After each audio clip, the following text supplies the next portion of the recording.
I've always been in a space where even though I was, would say I'm middle class, income, I never put my mental health above a lot of the physical objects that I had. I have a nice home, I have a nice television, I have an iPhone, I have nice clothes. It was always easy for me to maybe spend $200 at Sephora on cosmetics I don't really need, but to spend $200 in one meeting with a therapist, I would automatically say, oh, my insurance doesn't cover that and I can't afford it.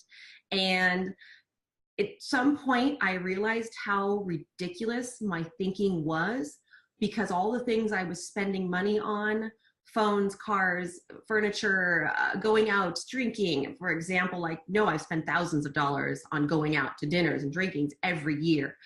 And that I always justified those experiences were worth it. But somebody would come to me and say, oh, hey, here's, this anxiety coach program. I would automatically say, no, I can't afford that. And my insurance isn't going to cover it. And that's ridiculous. And it's like, what was I thinking? I couldn't afford not to do that, because the only thing in my life that was the most horrible thing was my anxiety. Everything else was actually okay.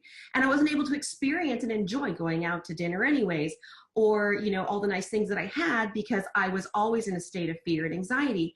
And I was like, this is the most important thing to me, and you have to get to that point where you realize that all of life would be more amazing. All your objects would be more enjoyable. All the people you're going out to dinner with, or to Disneyland, or wherever you're spending money to go with them, all of that would be something that would be so much more amazing if you could be present and not experiencing a panic attack through half of the experience to where you wanted to get out of it. And that's what I realized. And I was like, okay, I have to do this now. I can't afford not to do this. So for me, it was a complete no-brainer that I had to give, my last savings if I had to be able to do that. And now looking back at it, I realize I'm going to be so much more, wealthy, not just financially, which I actually think I will, because I'm so much better at my job, but just in my heart and in my life's experiences from making that decision.